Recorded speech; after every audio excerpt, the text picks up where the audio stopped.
Welcome back to the podcast. Thank you guys for joining us again. Today we have a fantastic guest with us.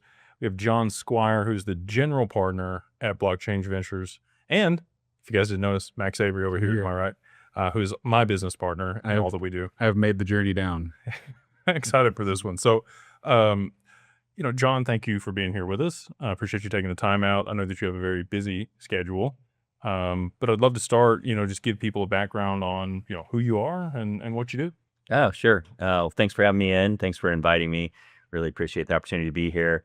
As you mentioned before, general partner, Blockchain Ventures, working in really the seed and Series A venture investing area. Prior to that, spent 20 years building companies. So I was a tech builder, working in mostly data and then really early AI, nothing like what we see today, the amazing kind of computation that we get to use, but built a couple of different companies.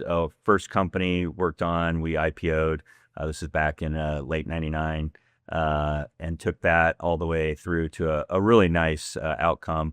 Then started another company with some folks and built out an analytics company. Ultimately sold that to IBM and had a great group here in Dallas that we acquired from IBM early on in that company. And then ultimately IBM bought us out later on. So spent a couple of years in IBM in the data streaming area, the middleware area, and then part of the AI group. Got an indoctrination there into those kind of like into really big data on a global scale. Left to build a SI business for e-commerce. Ended up selling that to a Japanese conglomerate, and then built and sold a couple more companies along the way. Started my career, though, in chemical engineering. So was a chemical engineer for Chevron, worked in the refining industry out in the Bay Area, San Francisco Bay Area, and really just saw the rise of tech and just could not stay away from it. So went to business school at Michigan, and came back directly just to work in tech, and then that's how I came through. It's like Dolph Lundgren's a chemical engineer too. Yeah, he is. Yeah. So in good company. The engineering mindset, right? Yeah. That's why, Elon and a lot of people have been successful. I think you're able to identify things and kind of break it down to simple principles on stuff. So, how did you end up with the fund? You had all these great exits and you decided, all right, I'm going to invest my own money and then maybe pull some other people with it. How did that happen? Yeah, I met some really great people in the industry that I was in the retail tech industry. And so some folks that were incredibly entrepreneurial, and Ken Seif was one of those folks in the really early days. I mean, this was when we were talking about just maybe on the internet in the US, we would have $100 million of sales in a year. That would be phenomenal if we got there. And Ken was one of the early people that I met. He had a company called Blue Fly that sold kind of off-season luxury goods, doing really well. Was able to take it public. It was a $300 million cap business, doing really well. And he and a couple of the other guys at the time, we all kind of just worked together in terms of what's happening in retail. And a couple of years later, about a decade later, Ken starts a venture fund. It's all in retail tech and doing well. Sitting on the advisory board, working with a number of the startup CEOs and founders, and just helping them kind of guide them way. Okay, here's how you start a company. Here's how you get going. And Ken fell into this Bitcoin thing, and he saw it. He was like, I just can't unsee it. Like, this is something that I really need to understand. And actually came to the Texas Bitcoin conference, and I think it was 2013. Oh, wow. And he met Vitalik and Gav. He was standing right behind him, Gav Woods and Vitalik, and started to learn about what would eventually become Ethereum. And Ken said, I like you guys. I like what you're doing. I have no idea how this is all going to work out, but this world computer thing sounds amazing. I want to invest in you guys. So he wrote the first check for Ethereum. And this was, 13 years ago, 14 years ago. And just really got into learning about okay, how are all these pieces going to work? How are they going to be decentralized? And Ken told me this in 2014. I thought it was the most ridiculous thing I heard, because I was like a database guy. So I'm like, no, you build a database this way. Here's how AWS works. Here's how Azure works. Here's how Oracle works. Here's why Oracle doesn't work in the way that we want it to work. This will never work.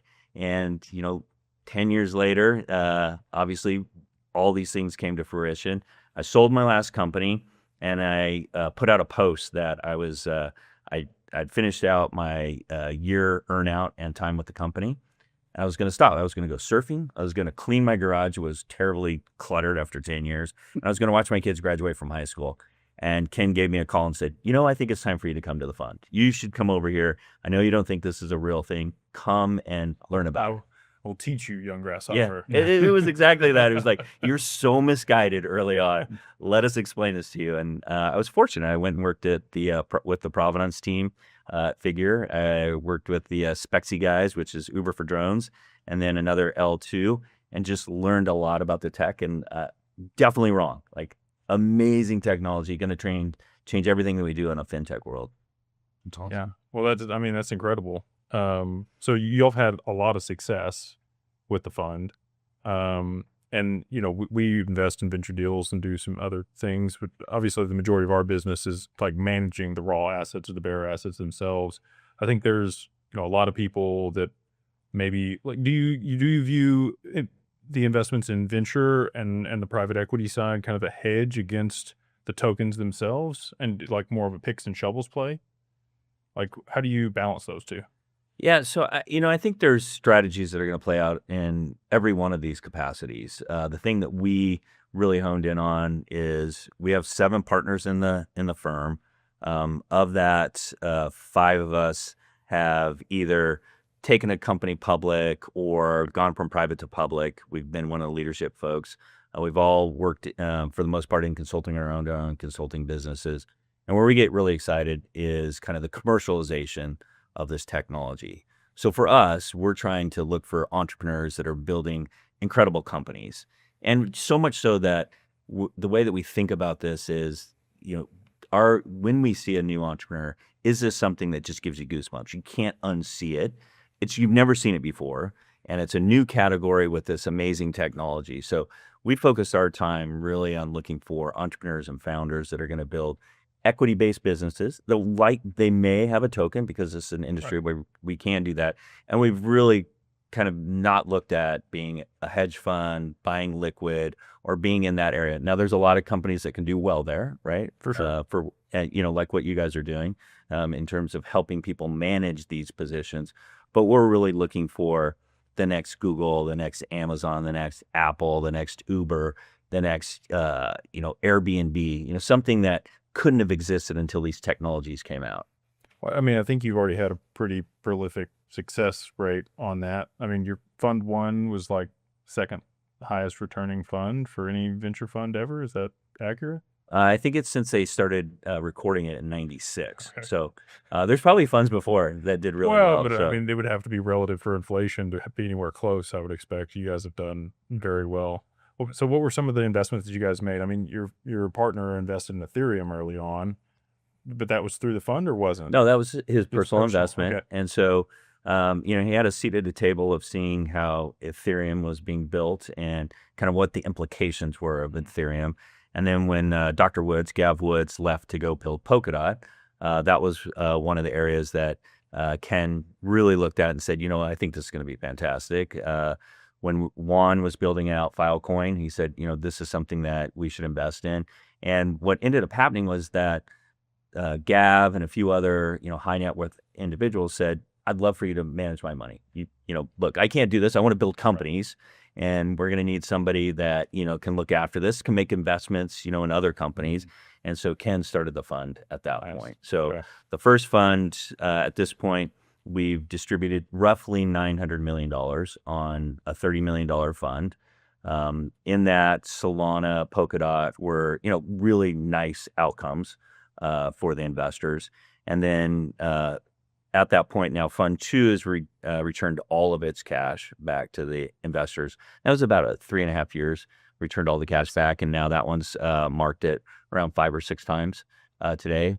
We have the figures in that fund, and so that one will have a distribution a little bit later this year also. So those are the first 2 funds, and now we're in fund number 5 that we just started raising. We raised last year because of some of the early successes we had. That one had a really high renewal rate, so our raise was like 2 months. Yeah, our raise took like 2 months. So it was a very, I would say, painless fundraising. Well, and you guys play, I don't want to say downstream, but no more than 100 million, right? there's a lot of these players out here that'll raise billions of dollars, but the check size that they're cutting at that point kind of excludes them from some of the asymmetric bets. So you guys specifically keep it under 100 million per fund. Can you talk a little bit about why that's the best size? Yeah, so we look at it deploying about 100 million a year, and we have a very unique structure that we built out for this. But one of the things that Ken and early on did was look at all of the venture outcomes over the last 30 years. And one of the things that he noted, just like looking through the data, and this is why I get excited working with Ken and Rob and the other two Johns in the group, is that everyone's really kind of like data and analytically driven. So we've all been business people before. We've all had to look through balance sheets. We've all had to like actually understand kind of the structure of a business. And so one of the things in the business of venture, when you look at what are the greatest outcomes, they've predominantly been early stage venture funds that are seed and Series A. They've generally been in a brand new generational technology. So that's like semiconductors, compute, networking, internet, and so on.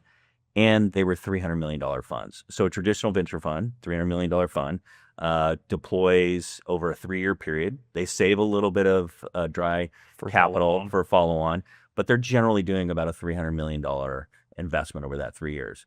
So we've modeled our business in a similar way, $100 million a year. But instead of like spreading it out and like having little lumpiness, we're like, we want to play into what we think will be the bull and the bear markets. So we're going to consistently deploy over that 3-year time period, $100 million each year. And like, what's the normal check size that you guys are writing? Is it $500,000, $1 million, $5 million? Like, how many companies are you guys betting on, I guess is my question, per year? Yeah. So last year we invested in we had 23 investments. We deployed just over 90 million. I think it was 93 million is where we deployed. And in that, our check sizes generally for a net new investment is 2 to 5 million, maybe up to 7 million. And then we have some follow-ons that are from 5 to our biggest last year was 19 million. Oh, wow. And so with that 23, you can see like we had a good handful that were like 3 to 4 million. And then we had some bigger checks for follow-on.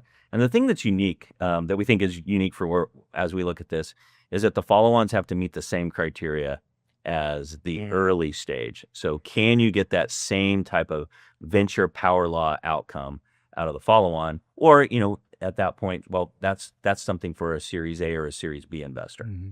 I mean, that makes a lot of sense for, significant returns and asymmetric bets. Has everything that you guys have picked been winners? No. Or No, I mean, we're in the early stages, right? So a lot of this is around what's the possibility of this business. And I remember being at grad school and going into these finance classes, and our finance professor was talking through, and he's like, look, here's what's going to happen. In venture, you're going to have 10 bets that you make, 10 investments. Out of that, if you get one that is just absolutely phenomenal, like that's what you're hoping for. And then you're going to have one that dies super, super quick. And he goes, your whole thing as an investor, and I wasn't an investor then, I wanted to go into tech, and I went off into networking. I love networking. And the whole thing was, what you'd love to have happen is that, the other 2 that are going to be probably good outcomes. So you have 3 out of the 10 that are, that really drive the returns of your fund. The other 7 aren't the living dead. They don't just, consume your time, your energy, and you want to have them go along. He's like, you'd love to have them all just die right away. Like you do it, they go, you're like, it was the wrong time. It was the wrong tech. It was, we didn't manage it right. Like we didn't have the right talent. All these this whole recipe has to come together. The hardest thing in venture is when you have a company that's just, it's almost there. And you want to spend all your time with it, but you only have 168 hours a week. That's it. Yeah. Do you think that there's like at this point in the fund and running these things, are you having a lot of people send you pitch decks and bring deals to you, or are you guys still going out and actively kind of working your network to find things that are interesting to you for the most part? Yeah, I think if you have an email address and you have venture on your website, You start getting everything. you get a lot. You get a lot of decks. Yeah. Is Is that where you're finding a lot of the things that you like right now? Or cold inbounds. Yeah. I don't think I've seen anything in a cold inbound, and neither of the other 2 guys that are in sourcing, Rob and Matt, would never see anything on a cold inbound. Yeah. Almost everything that we get is either walking the floors at the different conferences, or like last night, I went to the Giants game. There's an AI conference in town, Human X. Some of the AI guys that I've known for a long time were in town, and we were talking. They're like, there's somebody I need you to meet. Like, I absolutely need you to meet this person. They're brilliant. They're doing something in blockchain, but it's so far out there. It's so different. And I'm like, Perfect. That's what we want to see. I mean, our whole thing in the fund is we talk about this, like, when you first heard something, can you, and you heard it, would it be impossible to unsee it? Like, if you can't unsee it, you're like, all right, this one's going to grind at me for a while. And then when the person pitches, whoever the founder is, he or she, if it just gives you goosebumps, you know that there's something there. Now, the hard part is, like, all of us, like, if you get goosebumps, it's hard to, like, give them to Jake. Like, Max, you get them and you're like, oh, I got goosebumps. You're like, I didn't get them. So you got to, like, somehow be able to, like, package that all up and tell the same story, or a story that gets everybody else really excited about that offer. Yeah, they all need that visceral response of like, okay, yeah, this is game changing. It's gonna matter. They're solving a real problem, and it's going to generate value. And there's a commercial model behind it also, because that's sort of seen for a lot of blockchain projects is they build a cool tech like in search of a problem, instead of defining a problem and then building a solution for that. But you guys have run and scaled and exited multiple businesses, so y'all, I'm sure, like, that's what the criteria is the majority of the time. I mean, that it was true in the early internet day. It's true in every tech thing. Like, we have really brilliant people that want to build something and they come up with it, and then they're like, okay, what can I do with this? I'm not sure what I do with it. And so, I think the best entrepreneurs are ones that have this commercial mindset. They also have this tech mindset, and then they have this ability to lead people. And so you're looking for an entrepreneur that can go through this point and say, look, I have the persistence to grind out and build the first part of the company, but then I'm going to have to manage some humans. I'm going to have to manage a few folks. Then I'm going to have to lead this big group. And so that narrows down folks that you feel like would be investable, like the ones that you can get to and say, these are individuals that can go through that whole pathway. Because the greatest companies, the greatest outcomes, if you guys, close your eyes and you look back at like the mid 90s or the early 2000s, probably the best investments ever are places where the founder is still there 10 years later. They're still there. They're still at this time. Zuckerberg and Larry, Sergey, they're still in the business. Well, but to your point, not everybody can go through those different phases. And a lot of people have ego, right? And they don't necessarily want to hire a CEO and move to the board. They want control or they don't see the bigger picture. A lot of times business owners that I've worked with in the past when I was doing M&A, they want all of the little pie.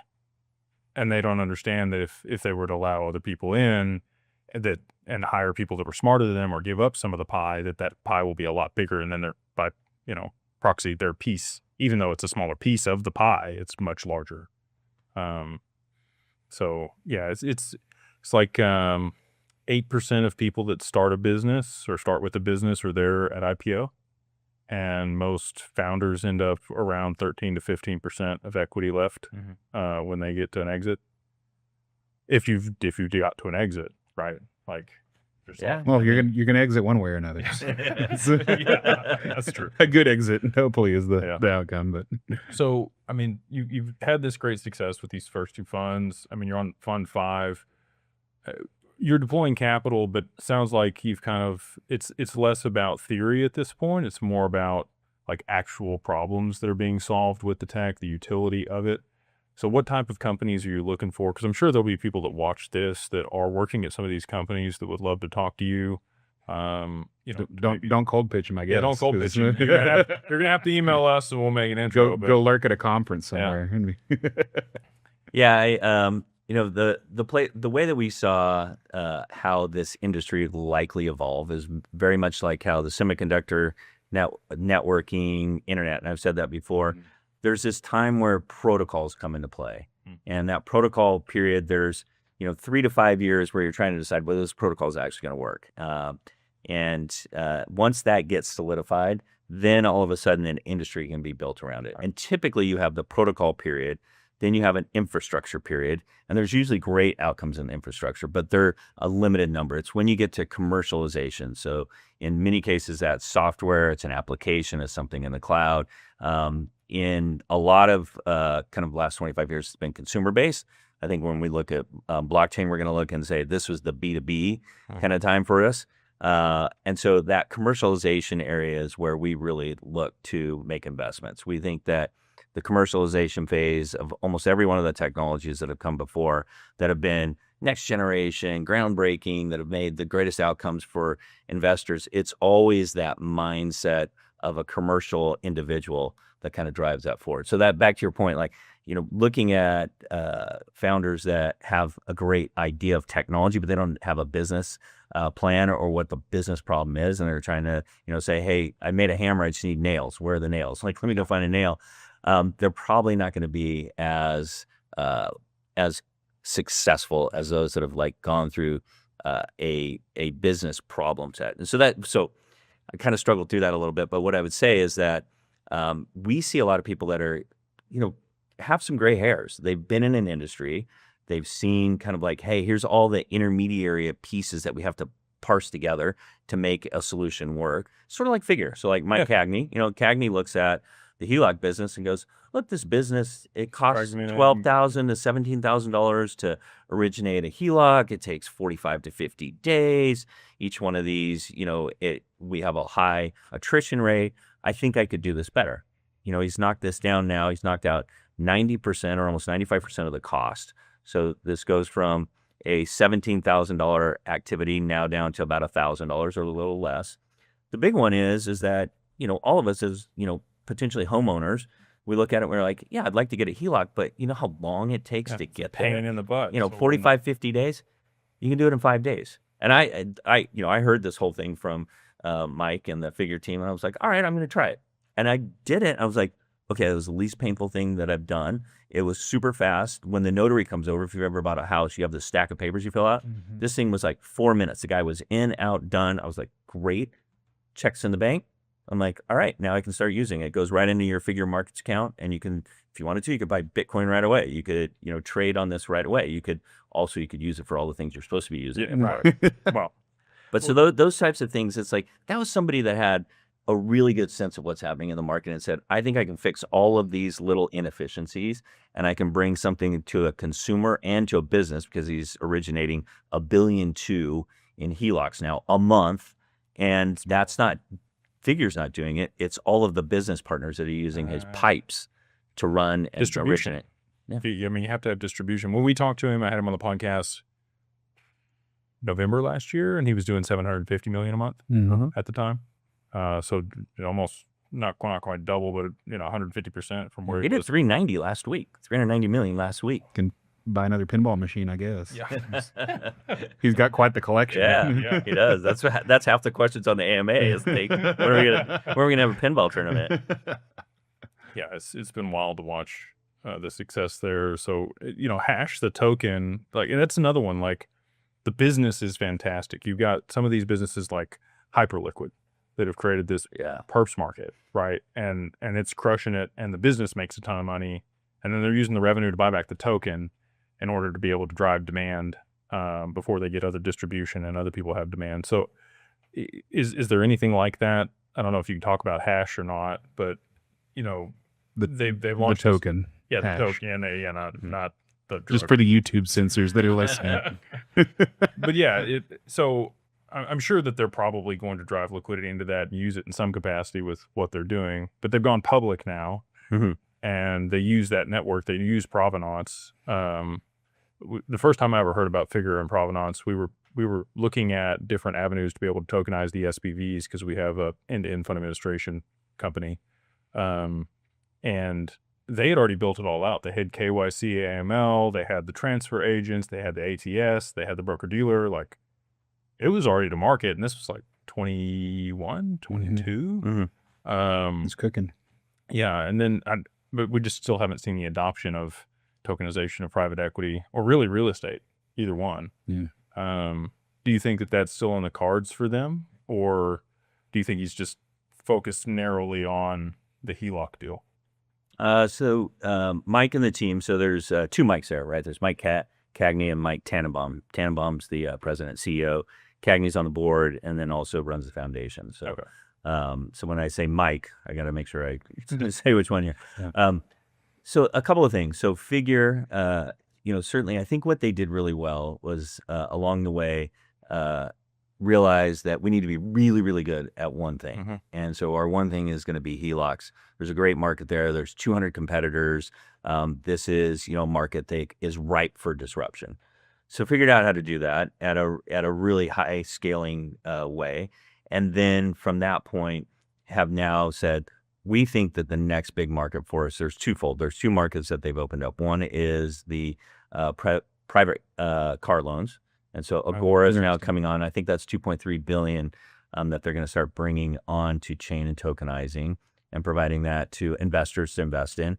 I think at this point right now, roughly about $200 million of the lending cash comes from private investors who are on Figure markets and, earning a yield on lending out. So I lend on there, and the rate is somewhere between like 8.5 to 9.5 that you're getting on lending either yields, the token, the yield bearing token that Mike and the team have issued.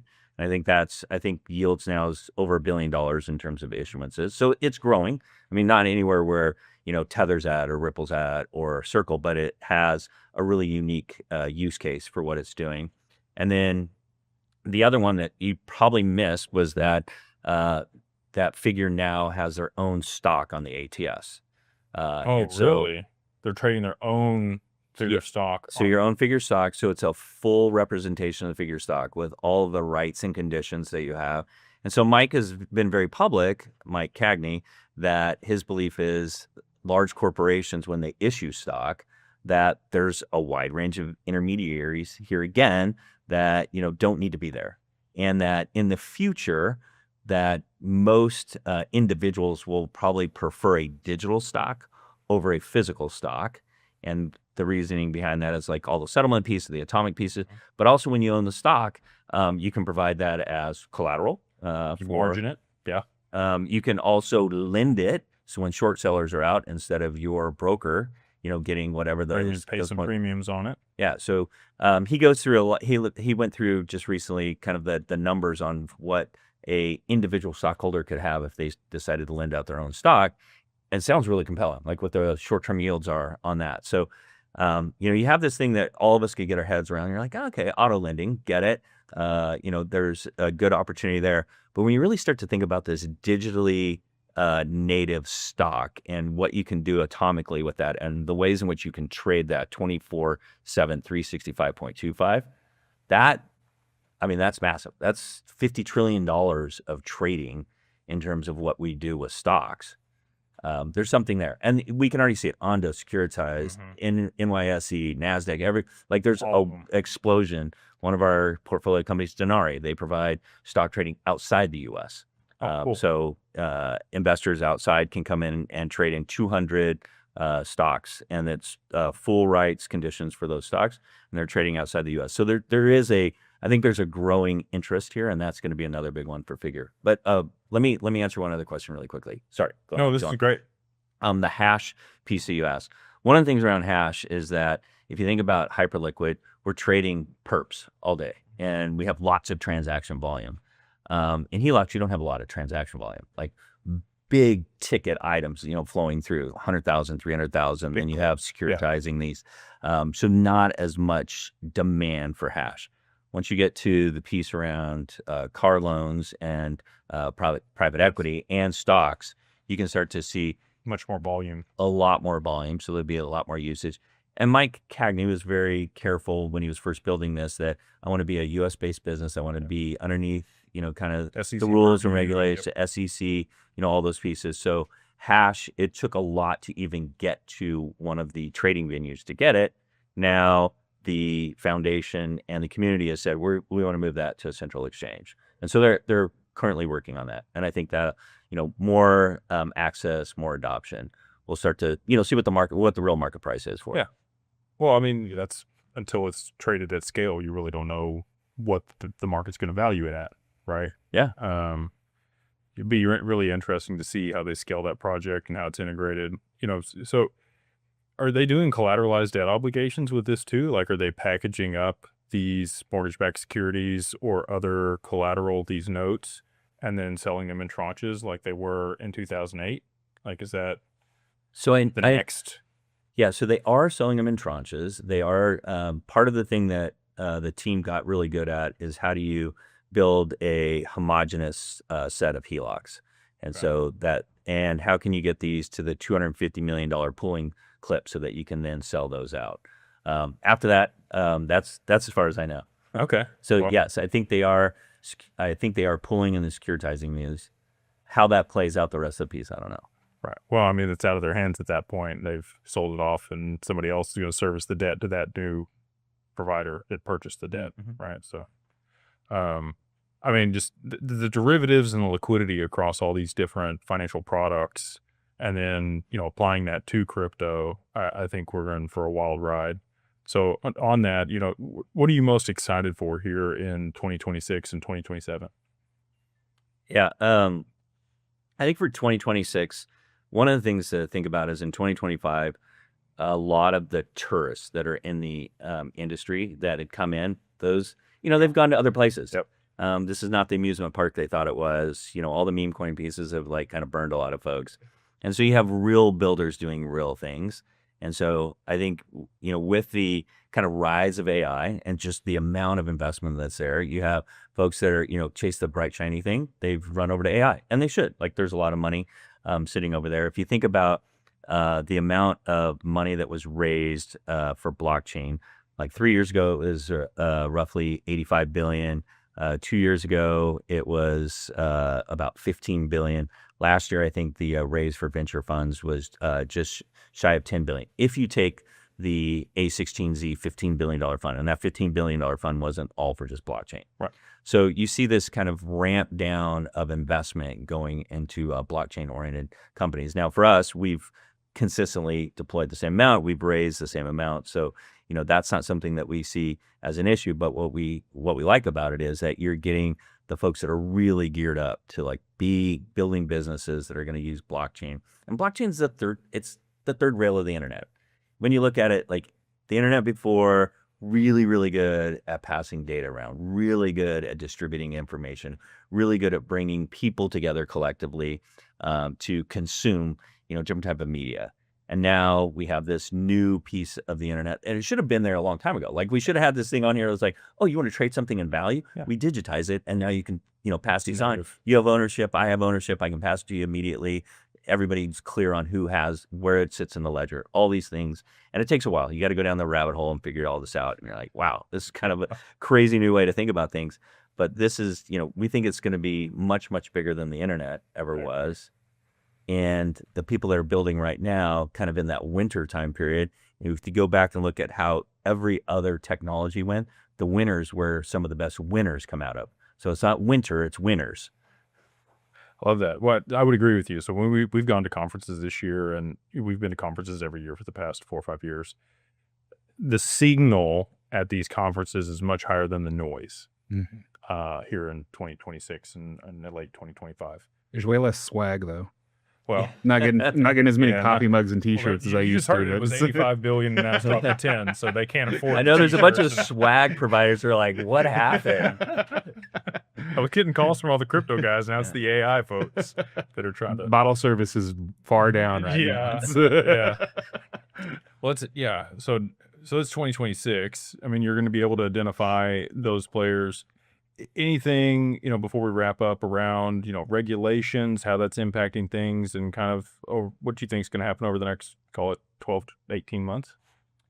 Yeah, well, I think as we got more clarity from the Genius Act, and I know we have the Clarity Act coming, just as we started to lay out rules of the road for people that are going to build in the U.S., that's helped a lot of really smart people to kind of come back and repatriate to the U.S.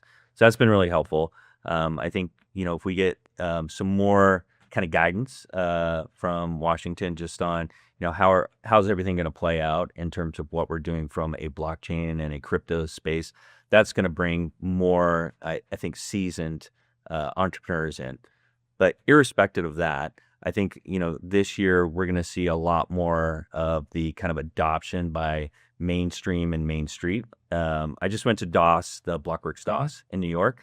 And the thing that was really surprising was, and maybe it's not surprising, but a lot more suits, a lot more sports coats, a lot less flip-flops. I didn't see any hoodies, and I didn't see anybody in some, kind of like bright purple suit, walking around, and no onesies. So, but if you go to ECC, Yeah, very different. you see that. Right. And so, there's this point where I think the industry is starting to bifurcate a bit, where you have very seasoned individuals, folks who really understand, the regulatory environment, who are coming in and, realizing, hey, there's something really here that's going to change our industry. I want to come ask questions. And I think it's really, really hard for folks that have established themselves in fintech or TradFi for 10, 20 years. They're kind of at the later stages of their career to go, all right, I got to go learn something new.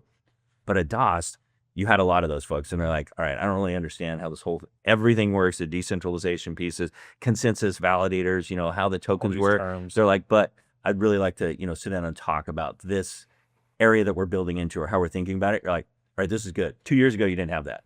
Like, it was only the person who was way out on the edge in some like large bank who was like, I started reading about this and I want to learn about it. Now you have real executives coming in and saying, we're going to do something. We realize that this is important. And now we're gonna actually learn about it. There's a lot of education that's happened in the last couple of years. We went to the Ondo Summit. We've been to CoinAlts since 2023, and even in 2023, there was still one guy at CoinAlts in a hoodie at the back of the room, which he got called out on. It was cold. But to see the space, I think the space is maturing, is what I would call it. And then I do see the bifurcation. We're getting older too, so that's part of it. That's kind of what we do. Working with people to make sure that their assets are secure. A lot of the people that invested early have gotten a little older, have children, a spouse, and they're like, "Oh, I need to be responsible about these investments, and it can't just be like in a sock drawer." And it's millions of dollars at this point. So it's cool to watch the industry mature. So if anybody wants to reach out, if they've got a company or if they want to invest in your fund, probably more on the investing side. Like, if you guys, think that this is something that would be in your lane, what's the best way for them to make an allocation, or when's the next round on the raise for you guys? Yeah, so we'll open right now we have an open window until May 31st for all new investors that want to come in. Okay. After that, then we leave all the remaining capacity for all of our existing investors. So everybody has a right to their existing capacity. So we'll chat with all of our investors, and then sometime in mid-September, we'll look at anything that's left. Last year, we were oversubscribed, so the new investors that we brought in after that May 31st piece, they went on allocation. But the easiest way is just to reach out to you, like they're on here, that's probably, and then pass them my way. Certainly, we're always looking for founders that are doing something that is really, really kind of novel, that's building a great commercial application, and something that probably, like when you talk to them, that gives you goosebumps. Right. And so, if we get that visceral response, we will definitely be I'd love to chat with them on it. Are you guys going to go to Consensus? We will be at Consensus. We'll be at Bitcoin Vegas. We've got multiple events. I feel like we're going to be in the same places. Yeah, that should be good. Well, again, thank you so much for taking the time out and swinging by for this conversation. Again, if you guys feel compelled and you like what you've heard, we would love to make the intro to John if you're serious about investing. And you have anything else before we wrap up, Max? I think that's it. This has been good. Well, appreciate you. Thank you guys for watching as always. Stay blessed, and we'll see you on the next one.